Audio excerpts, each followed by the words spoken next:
so if you want to grab a paperback Bible from under the chair in front of you, or you can download the Bible app for free. We're going to be in Mark chapter 5. You can go to the passage that she just read, starting with verse 21. So we've been chipping away through the Gospel of Mark, which is the most ancient of the historical accounts of Jesus of Nazareth. So now we're arriving in this series. We've been doing that on and off, coming back to the Gospel of Mark over the last couple years, then switching it up with other series. We're at the series that Mark has purposefully grouped together that are 4 1v1s, if you will. It's Jesus in a confrontation between some other type of power, and there are 4 stories in a row in the Gospel of Mark. We've already covered Jesus versus nature, kind of calmed a hurricane. Jesus versus evil, which is a fascinating story in the Gospels, against a legion of demons that are inside of a guy. Now we come to kind of a sandwich story, meaning these last 2 stories they're together. They happen, kind of at the same time, same event. So you get story 1, part A, and then it leads into another story because this story interrupts story 1. And then once this story is done, we finish story number 1 that we originally started with. So my guess is that this story happens in a little town called Capernaum, which is at the Sea of Galilee. It's in the northwest tip. It's right on the shore. It's where some of the disciples, like Simon Peter, were from. And so that's, I think, where this happened. It's a pretty good guess. Mark chapter 5, verse 22 is where we're going to start. There's just a couple verses. Since she read all of it, I'm just going to highlight some verses based on where we're at in the story. So let's start with story 1, okay? One of the synagogue leaders named Jairus came, and when he saw Jesus, he fell at his feet. He pleaded earnestly with him, "My little daughter is dying. Please come and put your hands on her so that she will be healed and live." So Jesus went with him. So Jairus was a Jewish man. He was a synagogue ruler.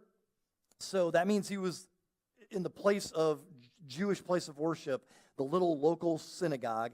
He was a leader there of some kind. So he would have almost certainly been rich, and he also would have been important, a highly respected person in his community.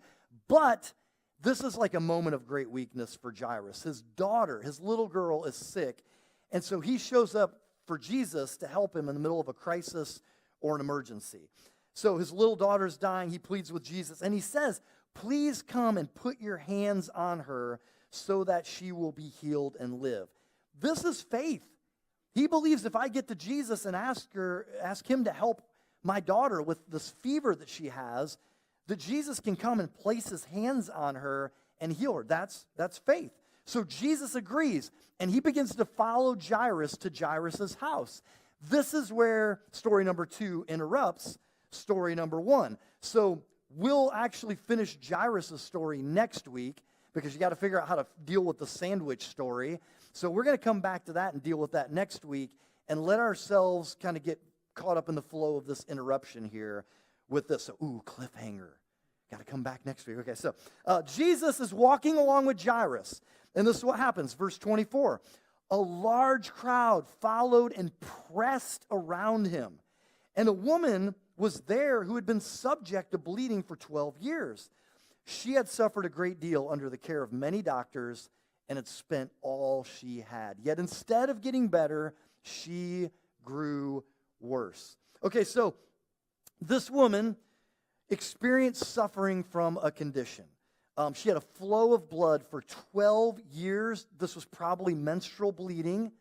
And there was something wrong with her reproductive system, and as a result, she's passing blood constantly. So we don't really know why. We don't have any idea why. There are a number of possibilities, but it would have weakened her. Maybe even she's getting to the point health-wise where she doesn't have a long time to live, but she's still getting around. And so Mark, the author here of this gospel, goes out of his way to say this wasn't her only problem. Okay, so she wasn't just sick of her suffering, she was sick of the cures from her suffering, the so-called cures. And, she had been going to doctors for a long time. She had suffered at the hands of doctors, lost all of her money trying to find cures. And so the cures, man, they were terrible back then. In fact, we know what some of the cures for Jewish people in this era, the attempted things would have been, because of something called the Mishnah. If you've never heard of that, you're not alone. The Mishnah is a collection of Jewish oral traditions, things that were passed on by mouth but eventually written down. And so Mishnah has a whole chapter on this, and it basically says if a woman has a flow of blood, one of the cures was to get a goblet of wine and fill it with powder from pulverized rubber, alum, and garden crocuses, and drink up. So this is what this woman has been through, is every witch's concoction that someone comes up with. Oh, been bleeding, have we? You know, and like, here's something to try, here's something to drink. And she's spent all of her money. She's wore out the infomercials, the Wonder Cure. You know, it's just like, man. And she is worn out because those cures were awful. So Mark points out that she was not just desperate because of her suffering. She had also decided the world cannot help me. I can't help myself. Nothing can help me. So I think that's interesting because a lot of times the reason that people come to church, you know, initially, maybe this is you recently, maybe this is you years ago, the reason people come to church a lot of times is because they started searching because of some trouble, because of some suffering. Like something happened in my life and I was like, I'm going to go to church. I'm going to find a church. Hopefully it won't be one where some pastor's photobombing people, but I'm going to find a church, you know, and I'm going to show up there. And there's trouble in your life. And so the Bible says, you know, ultimately that deep inside of us, we have this empty, bleeding center of our soul. Like something's wrong with all of us spiritually. Something's incomplete. Something's broken. We're all kind of internally bleeding in a sense. And so we're looking for cures. And we're looking for doctors. And I don't mean literal doctors. I mean things that we think will cure us. I'm trying to find love. I am trying to find significance through my career. I'm trying to find something that will help me feel better about something that's wrong with me. So maybe you came searching for Jesus because you were bleeding and suffering. And, you know, the doctors, and I, again, use this in quotes, that offer cures for you, sometimes they're your friends, or the doctors who, oh, yeah, I know, you've been through a divorce, but this is what you need to do to move on. This is how you move on. Sometimes your friends give terrible advice. Sometimes you tell me what your friends have told me, and I'm not all-knowing. I'm like, that's terrible freaking advice, man. Like, do this. Sometimes your buddies from work or guys from work or from the gym or the softball team, or sometimes, not all the time, but sometimes it's your parents. Sometimes it's self-help authors. Sometimes it's podcasters. It's the experts of the world. Oh, this is how you get through. This is how you find purpose, significance. This is how you deal with anxiety. This is how you deal with low self-esteem. This is how you deal with the racism that you faced in your life. This is how you deal with, you know, your sexual brokenness or your gender identity. This is the emptiness you feel inside, how you deal with that. And some of these things, these so-called cures, like, man, some of them are really un-Christ-like. Some of them just aren't biblical. They aren't wise. They're wrong. They're futile. And some of them take a long time to prove that they're really going to be unhelpful in the long run. Like, you could spend a long time going down the wrong road thinking someone told me, an expert, this is the cure, and I'm drinking the goblet full of the witch's brew, and you just keep heading down that direction before you're like, this hasn't helped me at all. And so some people eventually are like, maybe Jesus. And this is one of those ladies. And so I have a friend at Momentum who was thinking about joining the staff of a ministry as an intern, and it's someone at Momentum, and he was talking to his leader, supervisor, who was challenging him. He was like, man, you really need to deal with your pornography addiction. Like, you have an addiction to pornography. You need to, like, find some victory over that and kick that pornography addiction. So my friend said, that night I read the story of Jesus healing the woman who had been bleeding for 12 years. And he said, I read the story that night, and she reached out to Jesus and how only Jesus could heal her. And he said she had probably been everywhere else, probably tried everything else, but what she really needed to do was reach out to Jesus. And he said, I felt like that woman in that story. Like, I was trying all these different home remedies, but what I really needed was Jesus. He said, so I really picked up my relationship with God because I realized how much I needed him. And I felt like the best way that I could learn about him and grow closer to him was to read about him in the Gospels and to truly experience him, the real Jesus. And so, maybe you're saying like, yeah, I am coming to Jesus in my suffering, or that's what brought me initially to search for Jesus. And I'm ready to give up all the old doctors, man. I'm ready to give up all the old cures. They just aren't working. And this is kind of the point is, until you see that the world is not going to help you, you're never going to find Jesus. If you're still out there like, there's got to be a remedy. I'll figure this out. I'm a smart person, and I've got smart friends, and this sounds wise, but you never really go to Jesus, to God, and say, what is the answer to my internal bleeding, my spiritual woundedness? This woman was desperate. Like, there was no one on earth that could help her.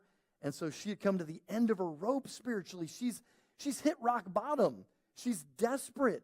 And so of all her alternative salvations, they'd failed. And so the first step really here is a negative one, and that is sometimes you just have to be desperate. Like, I really do need supernatural help. You've got to be desperate. And the main reason most people don't find Jesus isn't because they have too little faith. It's because they have too much pride. Like, I can figure this out. I know, I'm not so needy that I need a savior, Like, I don't need outside help. I'm a strong woman. I'm a strong man. I've got a lot of pride. Well, that works against you when you need a savior and something that's outside of your power. And so it begins with desperation and humility. So the reason I shared all those dumb photo bombs is because when I was the creative programming leader, main stage programming guy for Exponential, I got to interview some really cool pastors, learn some stuff from some great leaders, stuff that hit the editing floor when I was doing those videos. It was like, man, I can't believe this video has to be only 7 minutes long because there's such great stuff they shared that has to hit the editing floor because I got to get it down to 5 minutes or whatever.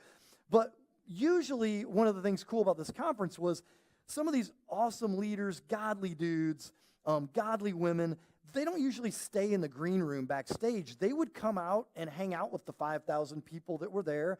They'd sit at picnic tables during lunch, and people would sit with them, and they'd read from their favorite mentor, pastors, authors, and they'd have these great discussions about leadership and ministry and Jesus. And it was really cool to walk outside and see somebody like Rick Warren sitting at a picnic table with a bunch of guys who were planting little churches in suburbs that, were reaching a few people. And so that was really great. But one exception was, there was one time where a great guy who just happened to be busy and have a schedule that day, his name's Francis Chan. And he is beloved. He's a Chinese-American author, pastor, beloved dude. People love this guy, and rightly so. He loves Jesus. He's kind. He loves the scriptures. He's bold. He's a great storyteller. He's a risk taker.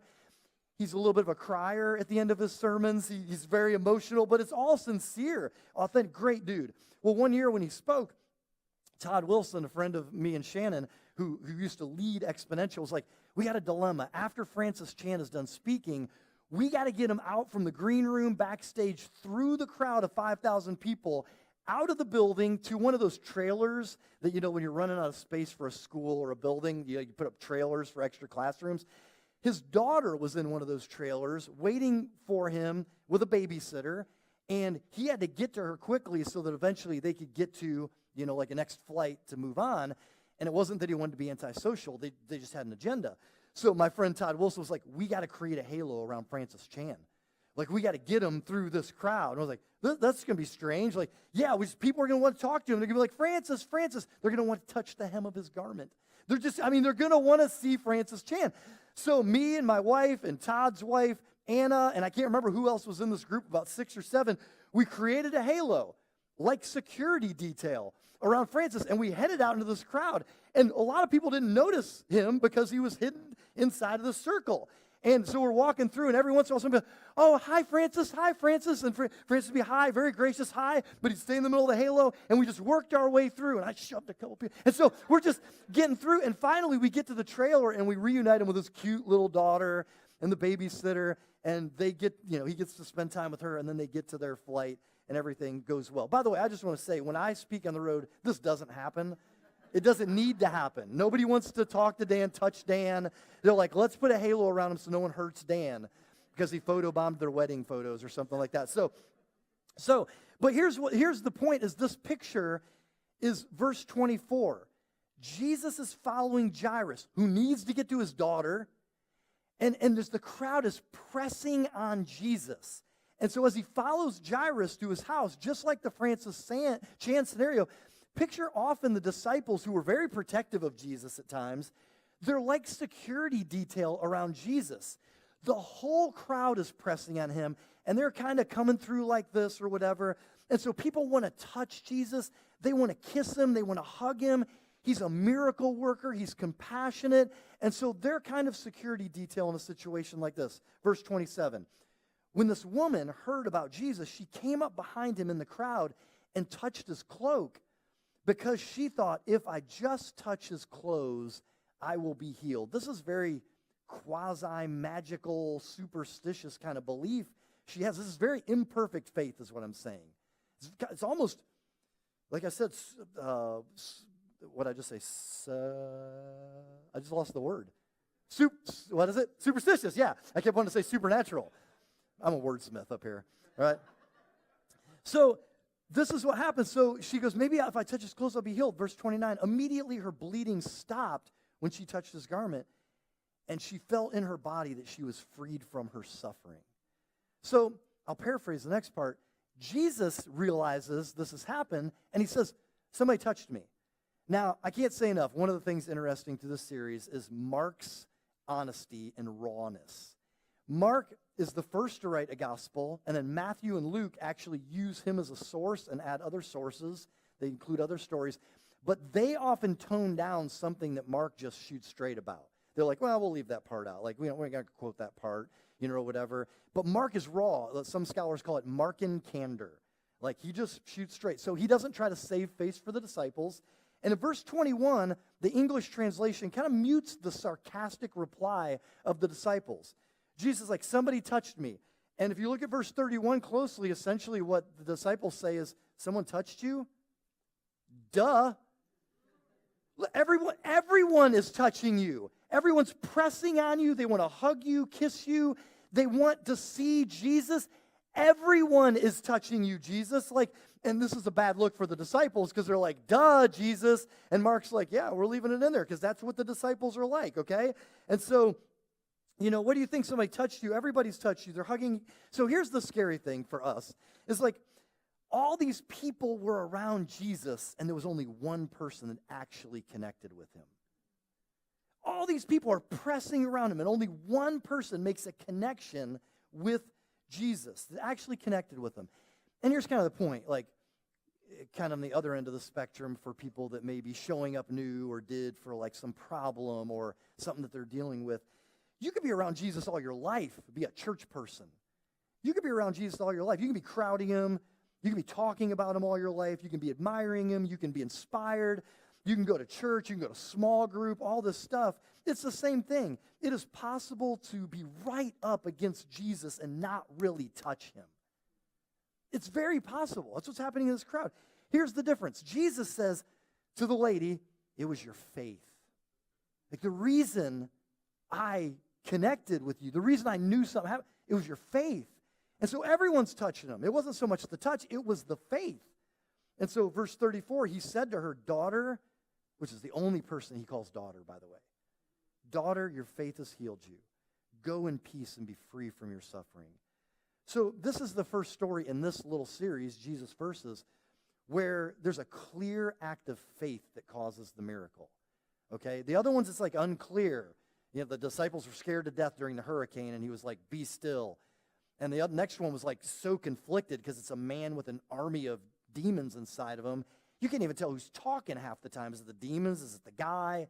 And so this is the first clear act of faith. Jesus says it was your faith. So maybe, for instance, for you, if you're a church person or were for a while, maybe you grew up going to a church, a home church, that you felt very blessed by, you loved it, but when you moved away, God wasn't real anymore to you. Once I wasn't in that church, it's like I kind of lost, my connection to God. Or maybe you were inspired, helped by the religious practices of your family, or maybe a group of friends you hung out with at one time. But once you moved away from that crowd or moved away from home, it's like God wasn't real anymore to you. It didn't feel real to be in a relationship with him. Or maybe you've gone through our Amplify student ministry, middle school, high school. Maybe you felt God when you go to church camp every summer at Round Lake, or you felt God when you went to our freak out retreats that we have for students in the fall, or Ohio Teens for Christ in the spring, or whatever. But once you graduated, you didn't really feel Jesus. Like, he didn't seem real to you. Or, I mean, the story goes on and on. Maybe you were a part of a church with a pastor that you just loved, but once Pastor Jake left, that church just wasn't the same because Pastor Jake went, and then blah, blah, blah. There's so many reasons this happens, okay? And the point is, like, what does that mean? This is a mouthful, but check this out. You can experience the experience of people who are experiencing Jesus but never experience Jesus. You know what I'm saying? Like, in a crowd of people, there are people who are worshiping and digging into, they're connecting with Jesus, but like, you're just there and you get caught up in the excitement of it. Like, man, I love that church because of what it does for the community. My church does that for the community. Or my home church, oh, it was great what happened at our church. You move away and you don't have a connection with Jesus. So it isn't real to you anymore. And so at church camp, people get, oh man, I mean, some people are authentically worshiping. Their lives are being transformed. You get kind of caught up in that, like, this is incredible. Like, God's doing cool stuff. You go home and you don't do anything about it. And you don't build a connection with God. And so you never experience Jesus. So the point is, you can crowd him and never touch him. You can be right up against him and never experience Jesus because it's like secondhand smoke. It's like from them, but it's not yours. And so you need faith is what Jesus is saying. Like, it was your faith if you're going to have any real connection to him. And for him to be real to you, it is all on you. You have to connect with Jesus through faith. One thing I think is cool in the story to see that I want to make sure we don't miss is, catch this, we're talking about the interruption and the sandwich of the story. Jairus, the Jewish man, he's in a society where men have absolutely all the power. This is a very patriarchal first century, Well, funny, like this story, the interruption story, she's a female. Jairus is a synagogue ruler, and what the funny thing about the woman, I'll talk a little bit more about this in a minute, is she is what's called ceremonially unclean, meaning she's not even allowed to go to synagogue because of the rules of what it means to be ceremonially unclean. And there were many, many things, but this issue of bleeding was one of them. And so this man, Jairus, he's almost certainly rich, like I said. This woman, we know from the story, is absolutely poor. She spent all her money trying to find cures. This man is the very top of the social food chain. She's at the very bottom of the social food chain. In this patriarchal society, this woman had very little value to the world. And yet, Jesus turns to a woman with zero status and power, and he gives her his full attention. Like, in this moment, she becomes the only person in the world, man. Like, and if you really think about this story, like, think about this. And he makes a rich, powerful male wait. That's pretty powerful. Like, this thing's going on. He's headed to Jairus and the daughter who's dying, and all of a sudden this thing happens. He feels faith, and Jairus has shown faith too, but all of a sudden he's like, skirt. Like, wait, somebody touched me. And think about how Jairus' heart has to sink at this moment. Somebody touched me or whatever. And he turns his focus to this woman, and it's in his greatest moment of need. Jairus is told, can you just wait 1 second, please? And he turns to this woman. And man, if you become familiar with the scriptures and the gospels, this is not a random occurrence. Like, you see, this is not unusual. So many times there are pairs. And those pairs represent an insider and an outsider. One time Jesus tells a story. I don't think it's true, but it could be from a true story. But he tells us a parable, a story about a Pharisee, a religious leader, and a tax collector, and their prayers and how they differ. One's an insider, and this tax collector is very much an outsider, a social outcast, hated by the Jewish community. Another time, Jesus interacts with a woman caught in adultery. Then he interacts to a crowd of religious people who are there. And it's insider, outsider. So an insider, and then usually there's a racial, moral, economic, religious outsider. Someone typically that Jesus shouldn't even be talking to in the society norms. And whatever happens, unfailingly, it's the outsider that Jesus tends to connect with, that he connects himself to. And so this is what's great about Jesus, is in a crowd, Jesus is more attracted to the people who are the most messed up and who have messed up the most. In a crowd, that's who Jesus seems to gravitate toward over and over. It doesn't matter who you are. It doesn't matter if you used to be on the paid staff of hell. Jesus is like, zoop. Yeah, I know what you've done, but still, let's talk. And it's like, man, that is such a cool thing about Jesus. He says it of himself. My mission statement is I didn't come to be a doctor to the healthy. That doesn't make any sense. I'm here for the sick. Really what that means is everyone's sick. Who's humble enough to admit they're sick? None of you are healthy. And so he's like, I know what you need is me who's humble enough, desperate enough to admit it. And so it doesn't matter how far you've fallen. It doesn't matter how bad you think you've been or how far you are from God. It doesn't matter how long you've been cheering for the Steelers. It doesn't matter how clearly unspiritual you are. God's like, man, Jesus is like, you may have terrible taste in football, but I can still breach that gap and love you. And so this is the thing. Jesus in a crowd, he's attracted to the people who are the most messed up and who have messed up the most. And if you say, I follow Jesus, the question is, are you attracted to that in a crowd? Because a typical thing to battle in the culture of any church is Christians who show up to connect with the people they're already friends with, the people who are the most fun to talk to in the lobby, people who they're most familiar with, who will make them feel the least uncomfortable, they look the most like them, whatever it is, on and on and on. The people who are the most attractive to them, the snacks in the crowd, like, I'm going to make my way. So that you are drawn to the people you're drawn to, but when you follow Jesus, you learn Jesus' value system that's flipped over, and you're like, but Jesus was attracted to the people who are the most messed up or messed up the most, and eventually you learn that muscle because God's Spirit inside you tries to teach you to learn to work that muscle. And so I'm not great at this. I'm not perfect at this, but I try to focus on, in a crowd, I'm looking for the people who I sense might be spiritually lost, and I'm looking for people who I sense might be spiritual leaders. And so you might say, why? The spiritually lost. Well, because if a Christian, I don't connect with them in the lobby, and it's a week or two, and they're like, man, they're not, I can't get the pastor to even talk to me, but they're a church person. You know what the good news is? They're probably going to go find another church at least, right? But a lost person, which I have been, might never go to church again. Like, I tried to go to a church, but it was like a country club. It was really tight. Nobody talked to me. It was like they were their own clique. And I couldn't break in. Why would I talk to leaders or try to find or identify potential leaders? Because eventually they will identify and find the lost with me.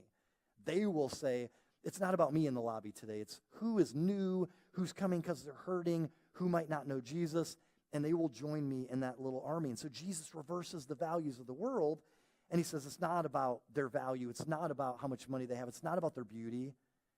It is about who's the most messed up or messed up the most. They're the ones who might admit that they need a doctor. And Jesus is like, I'm a doctor. Jesus versus sickness. This miracle, if you really think about it, there's one thing in it that is just like, man, it's perplexing to put your mind around it. Okay, so Jesus versus sickness, it's extraordinary and unique, this miracle, because it's performed without any conscious effort of Jesus. Like, think about that. On Jesus' part, he immediately realized it took place, but it's like, he's like, power left me, okay? That's strange. It doesn't happen anywhere else in the Gospels. Verse 30, at once Jesus realized that power had gone out from him. Huh? This is very unique, and it ought to make us pause. Power left me. Like, why? That's so fascinating. You know, I've been wrestling with this week, trying to, like, what do we learn from that? One of the things that it teaches us about the real Jesus is that he was dual-natured. Like, this is fundamental Christian doctrine. Somehow he is 100% human, and somehow he's 100% God. That's Jesus of Nazareth. And so he's God in the flesh. He's what people have called the God-man, God-man. He's Emmanuel, God with us, When Jesus comes to earth, it is God in the flesh. It's a total mystery on how that works, but that's Christian doctrine of like, yeah, he's fully human, but fully divine. And I think in the story, his power to heal, even unconsciously, is a sign of his divinity. I think in the story, his awareness that somebody was healed probably also reflects his divinity. You know, he's not some magic man. He's the creator in flesh. And then on the other end of it, the fact that he was weakened a little bit, he felt power leave him. There's something about that probably reflects his humanity. And so it's fascinating. Like, this had probably never happened to him before. And so just to think about it is one of those mysteries that the gospel writers, they want you to wrestle with stuff like this. Like, this is such a perplexing mystery of the God-man. Like, what? God came to walk among us. That's unbelievable. Typically, he doesn't exert himself in these miracles. Like in the last couple, he doesn't get up during a hurricane when he's awakened in the boat by his disciples and be like, what, you're scared of the storm? All right, here we go. You know, no, he doesn't strain himself. He doesn't roll up his sleeves. He doesn't call in a higher power. He is the higher power. It's not like, okay, here we go. Here we go. He sounds like some televangelist. Like, no, that's not what Jesus is doing, you know? So what in the world? Even with the legion of demons inside of a guy, you know, there's no conjuring or something you like see on TV. Or there's nothing like that. It's not what happens. And so he doesn't, this is only sickness. Like among the list, this is probably the weakest on the list. But something goes on here that he feels like power leave him. And he's dealt with a hurricane and an army of demons. But when she touches him, he loses a little bit of power. And he senses that.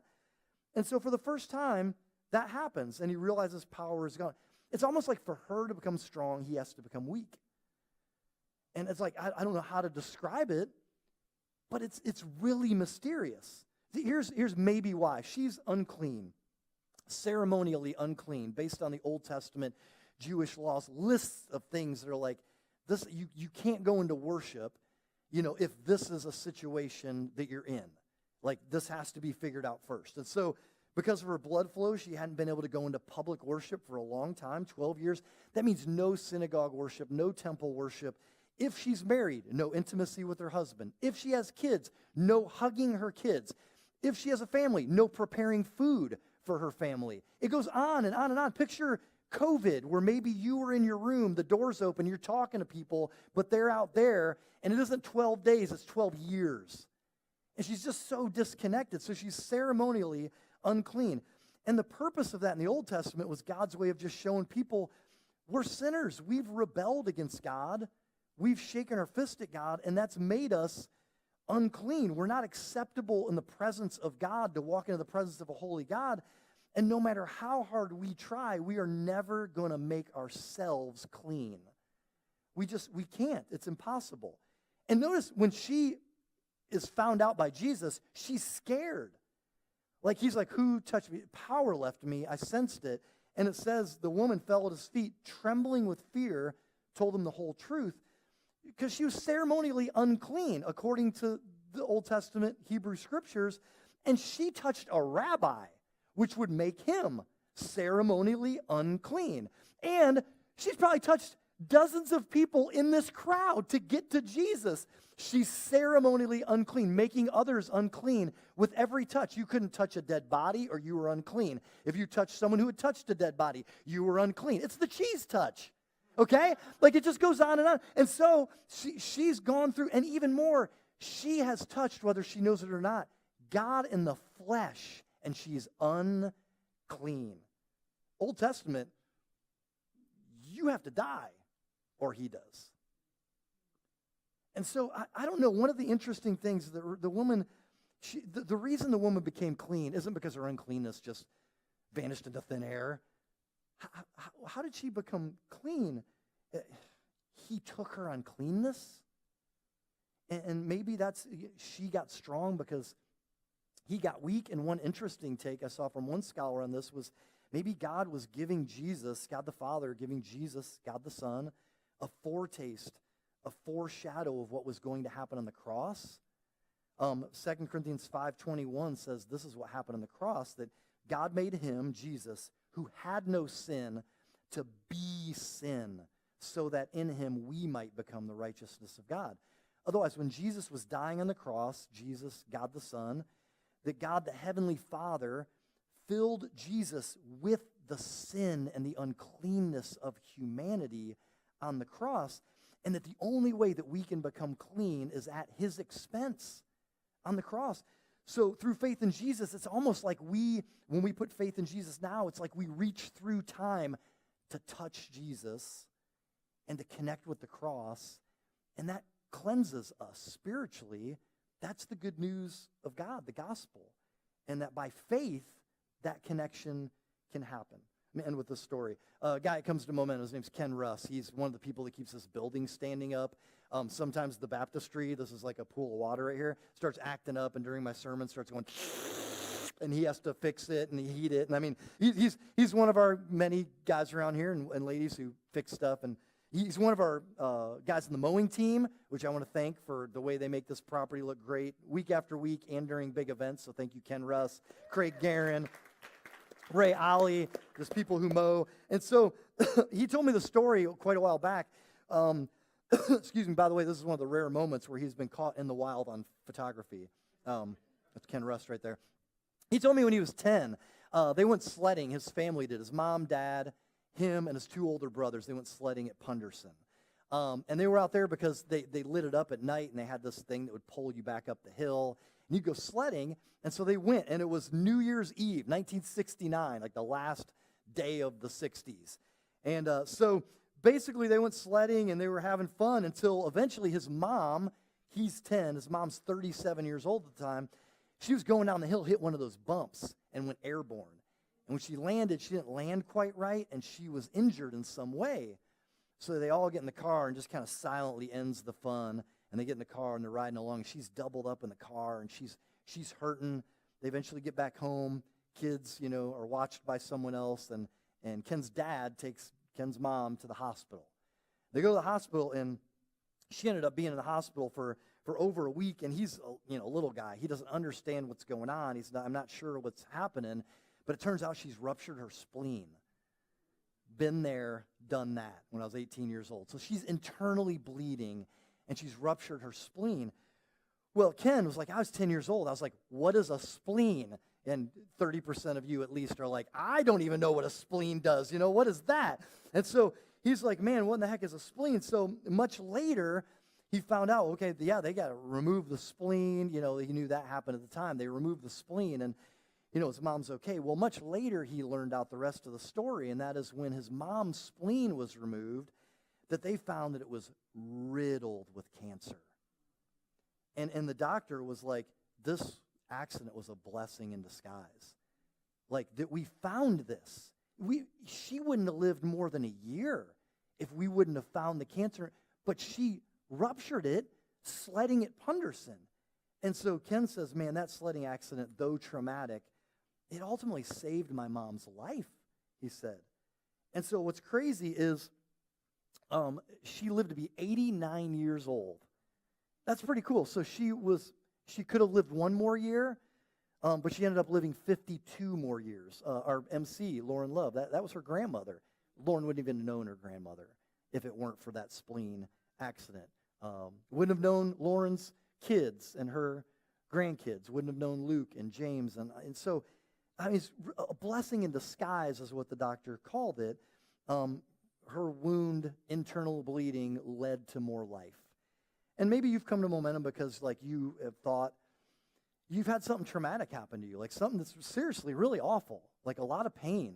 It could be dealing with the way people have treated you in life, or a broken relationship, or betrayal, or whatever. I don't know what it is, but because of it, you've come internally bleeding, just like wounded soul. And man, I hope that you're wise enough to understand that's not your only problem. Just like the lady in the story, it's not the ultimate problem. Like, that you need to connect with Jesus, that you need a Savior to say, man, I've rebelled against God, but I want to be reconnected in a relationship with God. And if that's the case, if you come to the point where you're like, I connect with Jesus through faith, if that's the case in this traumatic event, your sickness, your breakup, your DUI, whatever it is, then ironically, that would be a blessing in disguise, wouldn't it? The fact that this ended up happening, it's a terrible thing, but it became a blessing in disguise because it's how I discovered my need for Jesus, and that's what was broken and missing inside of me. That's why I was internally wounded. And I bet this woman would have said, thank God for my sickness after the fact. Like, thank God for my sickness. That's what drew me to Jesus. It was a blessing in disguise that saved me from a worse fate, eternity without God. Praise God for 12 years of bleeding. Let's pray.